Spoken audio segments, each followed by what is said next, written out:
और वो क्या बात है कि तुलना हमेशा लाइकवाइज होती है। मैंने क्या बोला, जरा मेरे शब्दों को बोलकर सुनाओ।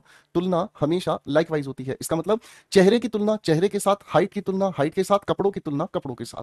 अब मेरे छुटकू भाई, इसी बात को लेकर अगर मैं आपके सामने एक वाक्य लिख दूं और मैंने कहा Ram is stronger then Shyam, हमारी क्लास के दो बच्चों के नाम मैंने लिखे, है ना, हमारी क्लास के दो बच्चों के मैंने नाम लिखे, यानी कि राम का तुलना किससे, विनीत मीना को क्लास से हटाइएगा, राम की तुलना मैंने किससे की है, श्याम के साथ की है ना। ध्यान से समझना बेटा, इस लिखे हुए सवाल में राम की तुलना मैंने किसके साथ की है भाई, आप कहोगे साहब श्याम के साथ की है। इस लिखी हुई वर्ब से पहले ये सब्जेक्टिव केस है, तो सब्जेक्टिव केस का कंपैरिजन किसके साथ हो गया, सब्जेक्टिव केस के साथ। ये हो गई हमारे सामने कंपैरेटिव डिग्री, ये कंपैरेटिव डिग्री को मदद करने वाला कंजंक्शन हो गया। लो जी, सारी बात हमने कर दी। अरे हाँ, है ना, सारी बात हम लोगों ने कर दी। करेक्ट है मेरे बच्चे, इजी हो गया, कोई दिक्कत तो नहीं है।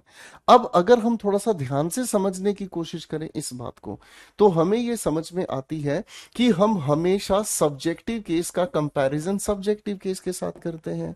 डिपेंड करता है कि अगर हम इसके बीच कंपैरिजन करने की बात कर जाएं तो। हम्म, ठीक है जी। अब आप कहोगे सर कंपैरिजन कैसे होगा, ये भी तो हमें बता दो, है भाई, कंपैरिजन कैसे होगा ये भी तो हमें बता दो भाई। समझे भाई, जब कंपैरिजन की हम बात कर रहे होते हैं तो कंपैरिजन हमेशा लाइकवाइज है, यानी कि इस सब्जेक्टिव केस का कंपैरिजन इस सब्जेक्टिव केस के साथ हम कर रहे होते हैं। अरे बोलो हाँ, ये बात समझ में आ गई बेटा, इसमें कोई दिक्कत तो नहीं है, बात समझ में आ गई मेरे बच्चों, यहां तक की बात समझ में आ गई, करेक्ट है।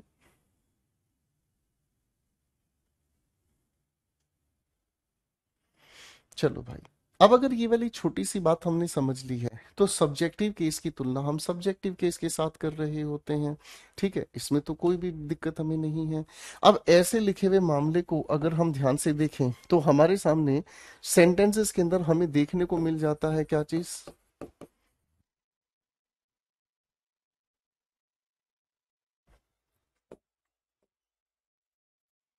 कुछ शब्द आपके सामने लिखे हैं, ध्यान से इनको देखने की कोशिश कीजिएगा।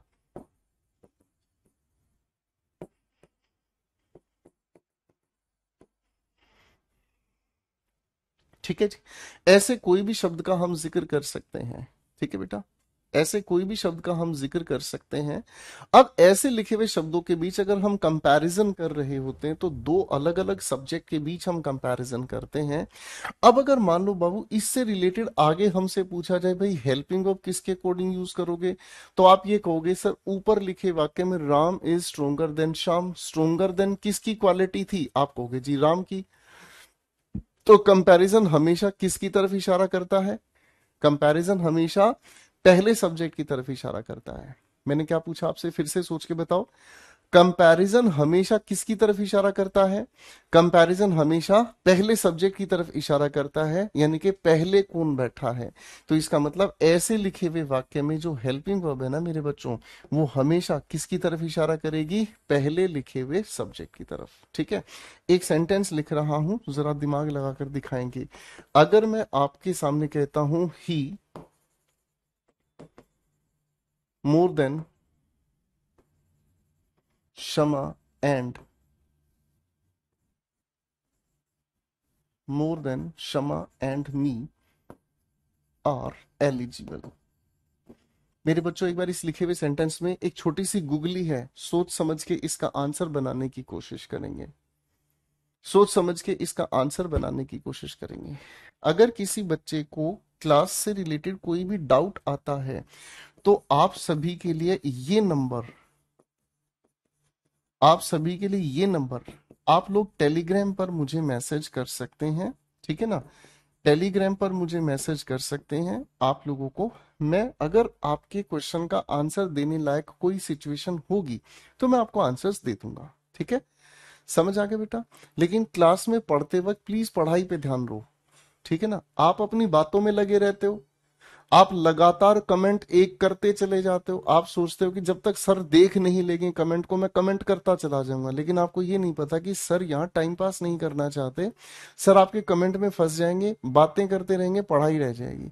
अपना पूरा फोकस भाई पढ़ाने पे रहता है, हाथ जोड़ के निवेदन है, ठीक है, अगर आप पढ़ाई करना चाहते हैं आपका दिल से स्वागत है, नहीं तो बेटा क्लास को रिकॉर्डेड बाद में देखा करो आराम से रात को 12 बजे, ठीक है भाई।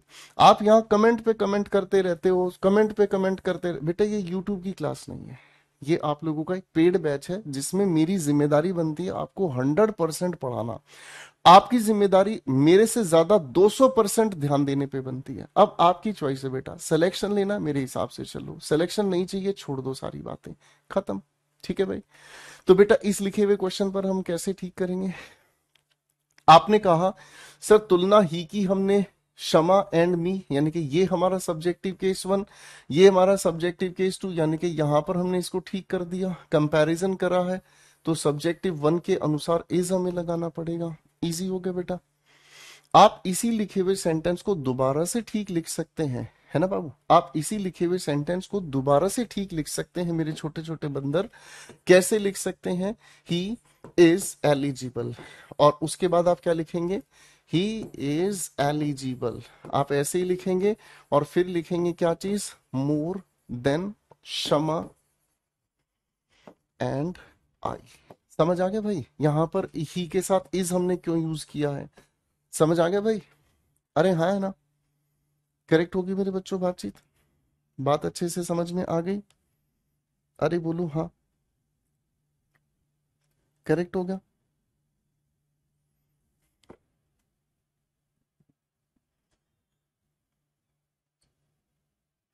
बताओ, करेक्ट हो गया भाई? इजी हो गया? फाइन।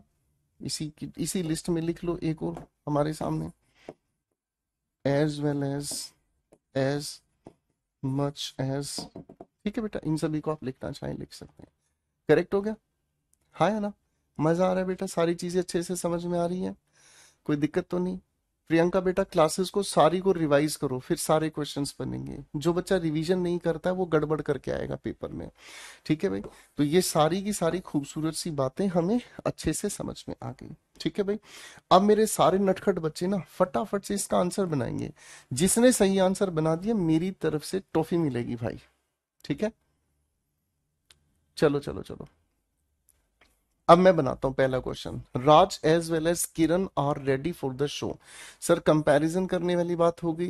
राज हमारा पहला सब्जेक्ट है, इसी के अनुसार हमें क्या यूज करना पड़ेगा? इज। ये हमारे सब्जेक्ट के साथ कंपैरिजन हो गया, इजी, बात खत्म। करेक्ट है बेटा? क्वेश्चन नंबर 2 की हम बात कर रहे हैं। लिखा है I more than him has seen this movie. आप कहोगे सर सब्जेक्टिव केस का कंपैरिजन सब्जेक्टिव केस के साथ होना चाहिए। आप कहोगे सर इस हिम को हटाकर सब्जेक्टिव केस हमने लिख दिया, खत्म बात।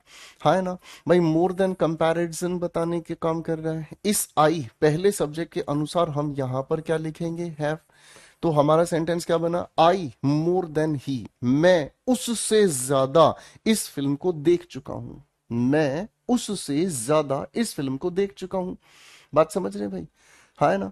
अब इसी वाक्य को अगर आप सिर्फ पढ़ने के लिए इसे चाहे तो ठीक कर सकते हैं, I have seen this movie more than he. Correct है? करेक्ट है भाई? हाँ है ना? अब अगले क्वेश्चन पर आते हैं। सर हीना का कंपैरिजन किससे कर रहे हैं?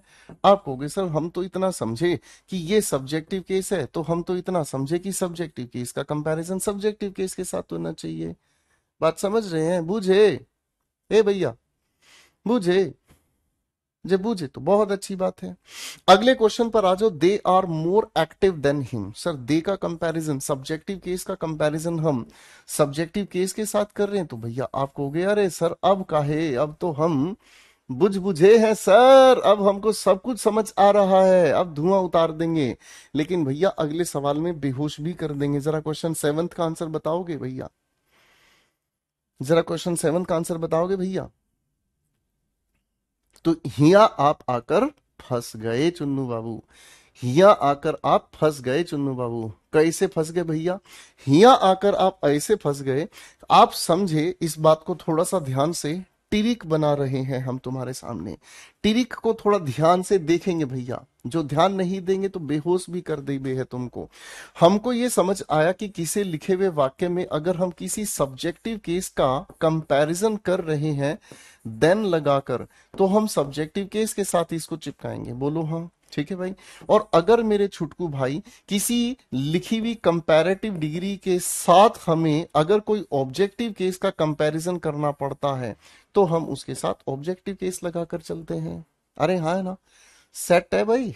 ठीक है, चलो मैं आप सभी के सामने एक प्यारी सी बात लिख रहा हूं, इसी बात को समझाने के लिए ध्यान से देखना। ये अरे रुको ना यार, बात तो मैं भूल ही गया, आपके दिल पे लिखना था भाई। हाँ भाई विकास मीना मेरे बच्चे, बात समझ में आ रही है? हाँ बेटा आमिर खान, बात समझ में आ रही है अच्छे से? टीरिक लिख रहा हूं मैं, तुम देख नहीं रहे हो भाई। एक सवाल तुम्हारे सामने लिख रहा हूं मैं, ठीक है।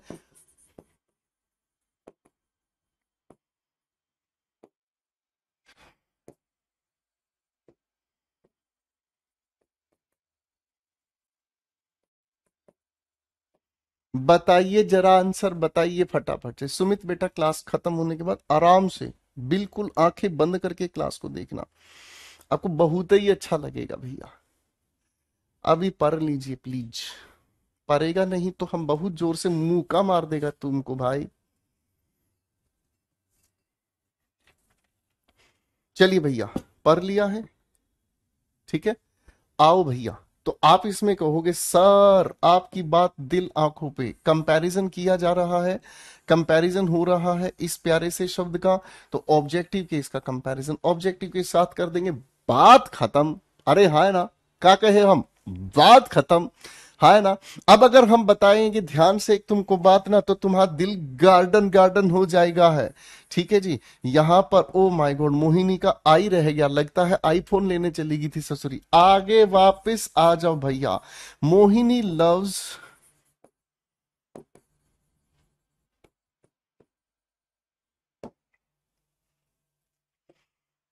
चलो बहुत होगी आप यार, अब की बार सोने की बात करेंगे भैया। अब दूसरे सवाल में बताओ फटाफट से। हाँ नहीं तो जो पढ़ नहीं रहा है हम उसके साथ बात खत्म कर देंगे दीपक भाई, ठीक है।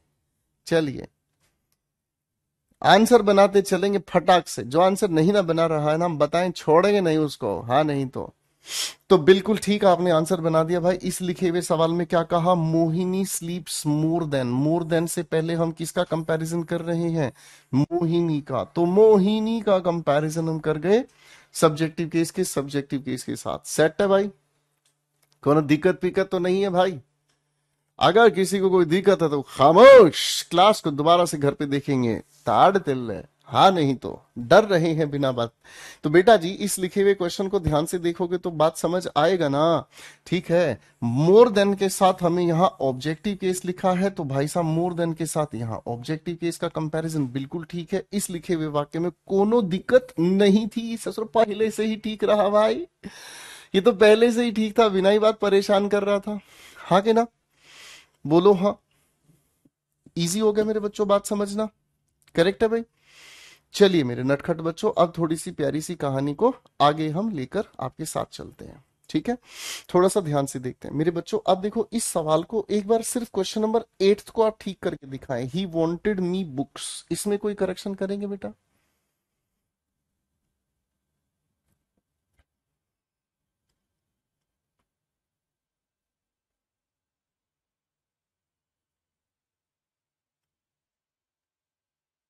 तो जब आप इस लिखे हुए सेंटेंस को ध्यान से देख रहे हैं तो आप कहोगे सर ही लिखा है हमारे सामने, वांटेड वह चाहता है, मुझे नहीं, वह मेरी किताबों को चाहता है। अरे हाँ है ना, यहाँ कुछ गड़बड़ है।